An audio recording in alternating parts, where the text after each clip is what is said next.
दिवाली को गए माह भर बीता होगा, हाड़ कपाती सर्दी ने डाला डेरा। यमुना जल में सुबह नहाकर सर्द हवाएं, हर बस्ती में रोज लगाती चक्कर फेरा। घुटने मोड़ गुदड़िया ओढ़े दोनों बच्चे, पड़े हुए थे टूटी फूटी एक खाट पर। थोड़ी देर पूर्व ही सूरज पूर्व नभ पर चढ़ पाया था, शायद बस 10-20 हाथ भर। पहचानी सी आवाज़ों में हाँक डांट सी, तभी अचानक दरवाजे पर पड़ी सुनाई। जिंदा हो या अभी मर गए, बसंत नीरा आंख मसलते जागे दोनों बहना भाई। जाकर देख तो लठिया ले ढक्कन लाला घर के बाहर खड़े हुए थे झुंझलाए से। नौकर थामे लठ साथ था, दोनों बच्चे हुए देखकर अकस्मात ही पगलाए से। लाला बोले, बाहर निकलो, मरो कहीं भी, अब से और आज से यह घर नहीं तुम्हारा। हड्डी पसली तोड़ धरूंगा अगर गली में देख लिया भी तुम्हें दोनों को कभी दोबारा।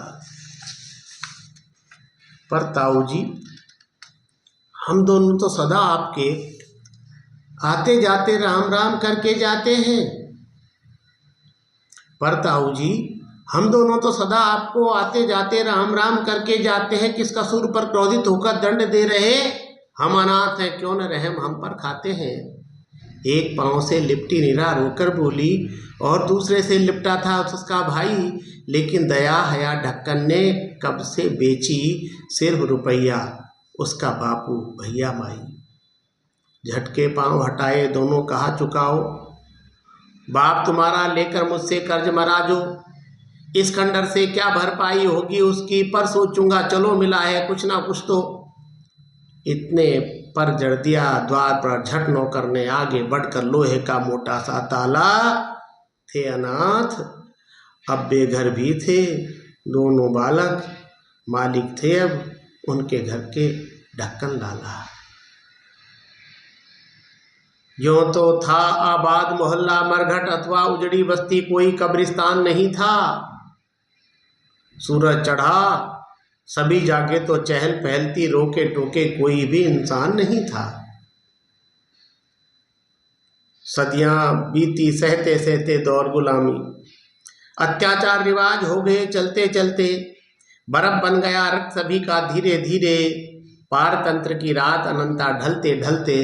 दोनों बालक रहे सुबकते और बिलखते, अपने घर के दरवाजे पर पीठ टिकाए।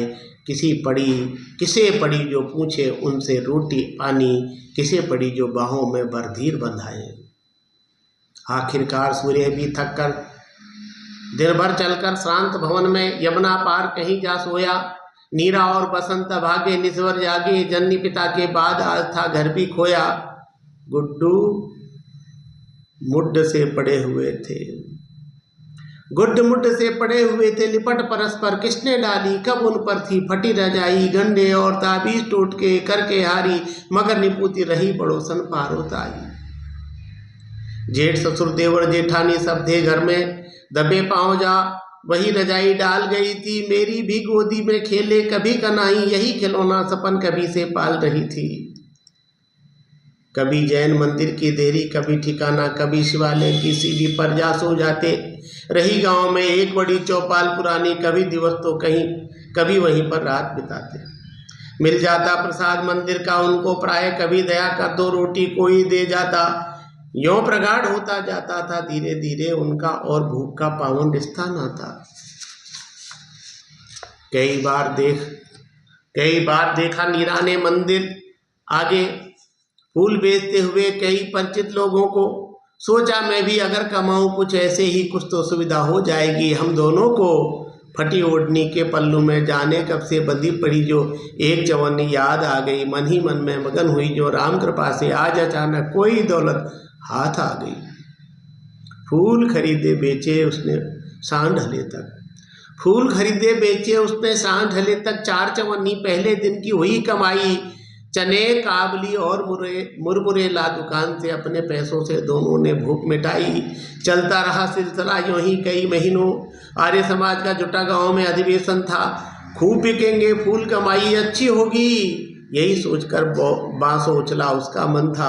आर्य समाज मंदिर के आगे बड़े सवेरे नीरा बैठी भरी टोकरी ले फूलों की बोली, कल का नहीं जानती वहां न होती कोई प्रतिमा, किन्हीं देवियां या देवों की ढोलक बजी, चिमटे खन के हारमोनियम की स्वर लहरी गूंजी भीतर से बाहर तक। घंटों देर गड़ाई उसने अंदर जाते बाहर आते, वृद्ध विवाह नारी नर पर बैठ गला भी गया आज तो मिन्नत करते, बोहनी तो हो आशा में आवाज लगाते। यह कैसा मंदिर है, कुछ भी समझ न आया, क्या कुछ होंगे यह प्रतिमा पर वहां चढ़ाते। तभी अचानक उसने देखा एक पुरुष को धवल वेश में धीरे धीरे सम्मुख आते। बाबा आप बोहनी कर दो, एक फूल भी बिकाने अब तक चूर हुई हूँ टेर लगाते। भद्र पुरुष ठहरे फिर बोले, कभी न चलती नाई की दुकान गांव में सरदारों के, वहाँ किसी के कंधे बेचे। भोली बच्ची कहाँ किसी ने कंगे बेचे, भोली बच्ची कभी आज तक जा गंजों के गलियारों में। आर्य समाज मंदिर के अंदर प्रतिमा कोई कहने होते नहीं चढ़ावे पूजन, इसलिए तो एक फूल भी बिका न तेरा। मत निराश हो मेरी बिटिया, फिर भी तू सुन, यहीं बैठकर इंतजार कर जब तक आऊँ, सारे फूल खरीदूंगा मैं, फिक्र न करना, माता पिता नहीं डांटेंगे, देख रुपये कौन दे गया इसका कोई जिक्र न करना। सुनते ही सिसकी फिर रोई फूट फूट कर, नीरा को छाती से चिपटा बोल बाबा बोले, क्या अनाथ हो सच बतलाओ, चुप हो जाओ। बच्ची ने तब भेद सामने सारे खोले, भीतर जा सारे लोगों से इच्छा कह दी, मैं उस बच्ची को ले गोद साथ ले जाऊं, धर्म पिता हूं आज अभी से, मैं तो उसका विनती है बस सिर्फ आपकी अनुमति पाऊं। वे थे छाजूराम चौधरी अलगपुरा के, जूट किंग कहलाए, जाकर कलकत्ता में बिरला जी की कृपा हुई तो सेठ बन गए, रोटी रोजी पाने गए कवि सेवा में। और इस तरह उन दोनों को पिता मिल गए इसी जन्म में, इसी धरा पर फिर दोबारा छुटा खेकड़ा, वहीं रह गई पड़ी मुसीबत, कलकत्ता था नगर धाम अब उनका प्यारा, छाजूराम सेठ का अपना औरस बेटा, नाम रहा सज्जन कुमार, वैसे ही गुण थे, नीरा और बसंत विपद के भले सताए, किंतु स्वर्ण से खरे और संस्कार निपुण थे। कुछ दिन में ही सगी सहोदर से भी बढ़कर जन जन की प्रिय मन भावन त्रयी हो गई, पीड़ाओं का कैचुल जैसे ही उतरा तो नीरा की काया भी जैसे नई हो गई।